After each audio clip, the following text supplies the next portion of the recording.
days together when they really count. His biggest win ever. He's going to win for the 7th time here at Phoenix International Raceway. Let the celebration begin for Kevin Harvick. The celebration does normally happen here at this racetrack for Harvick. 8 wins, 5 of the last 6. But in the last 6 races, those 5 wins in the last 6, Kevin Harvick has normally been fast in practice, either first or second. Well, today, Kevin Harvick is right now 23rd on the speed chart. Dave? Of course, that corporate slogan, Freaky Fast, is an expectation for Kevin Harvick here at Phoenix. There's a couple of reasons why the car is not further up in timing and scoring right now. First of all, they're not in qualifying trim, so they're not making the fastest laps you might expect out of them. But also, in his first 2 runs on the track, the car was hitting the track. They raised it up a little the first time, still didn't get it. They've made some more adjustments here, moved some weight around, and tried to get this Ford car out of the track in the right way. One of the things Kevin Harvick has got to deal with is Kevin Harvick is 18 points below the cut line. And 18 points, you'd say, okay, that's 18 positions. That's possible. You can make up 18 positions. The problem that Kevin Harvick has is that he has 2 people in front of him. So it's not just 18 positions on, say, Kyle Busch or Joey Logano. It's the fact that he also has Denny Hamlin and Matt Kenseth that are in front of him points-wise that he would have to leapfrog over for points to get. And it's more than just that. Yeah, that only gets him to 9th or to 5th. He needs to get to 4th. So he also needs to beat either a Logano or a Kyle Busch. Correct. He's going to have to beat 3 of them, and I just don't feel that that's possible by 18 positions unless there's some huge accident on a restart. But Jeff, take us for a lap. I think Kevin's going to run more than 1 lap for us here. You think?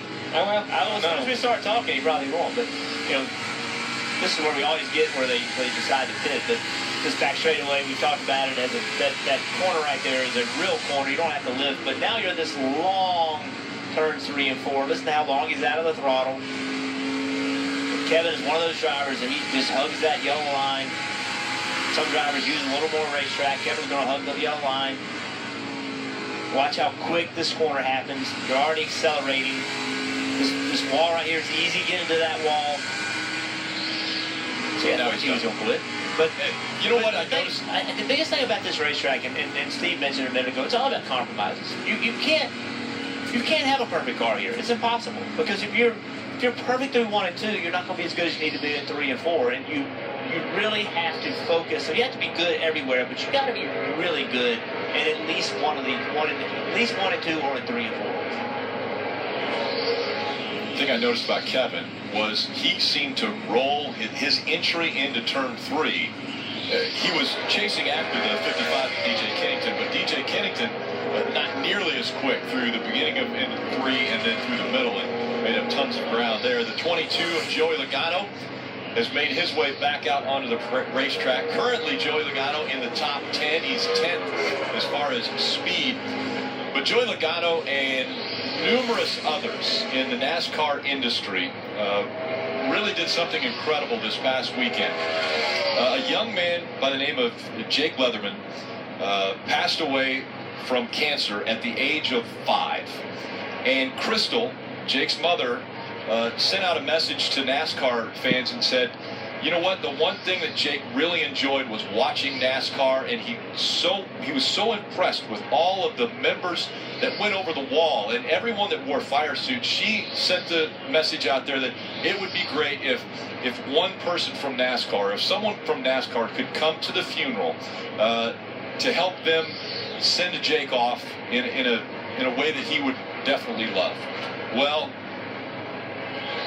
numerous NASCAR members, team members, over-the-wall crew, and drivers showed up at Jake's funeral on Wednesday, and one of those was Joey Logano.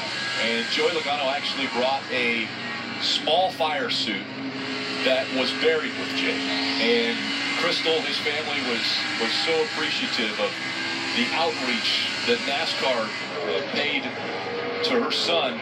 She was just overwhelmed by all of the love that was shown to her family. So she was very appreciative of that, and I think that speaks volumes for this community, this family? This community is, listen, this community is good. It's as simple as you can say it. They work hard to help other people, and it is a really good, they fight amongst themselves from time to time. Competition brings out the best and the worst in people, but there's no doubt that this garage and this community is there to help when the community needs it.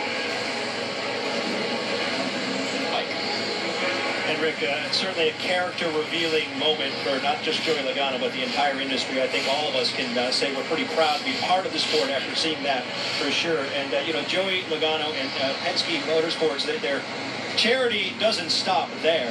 You can see that they are paying tribute to some other heroes here this week. Throughout the course of the year, the paint scheme on the 22 has had a mural of great moments in Penske racing history. Well, this week on the rear deck lid, they've replaced some of the images with images of paralyzed American veterans. Of course, today is Veterans Day, so very appropriate to pay tribute to these American heroes. Joey Logano doing that along with his race team on the back of that car. All the while Logano's focus is very much on a very important race. He's trying to advance to the Championship 4. He's never won a title and certainly would love to do that. I spoke with him this morning, and while he finds himself very much on the bubble as far as going to the Championship 4, he said, look, I'm not stressed out right now. I feel like this is pretty intense. He said, I've earned the right to feel pressure. It doesn't stress me out. I'm actually excited about it and is very much looking forward to the race on Sunday. As for the car, Todd Gordon, his crew chief, told me he feels very good about the speed they've got right now, but they're trying a few things here in race trip and trying to tie the two corners together. Not real happy with the balance. They still have a little bit of work to do. Joey Logano has made the Championship 4 before. That pit stop late in the race relegated him back to 4th in that championship back in 2014.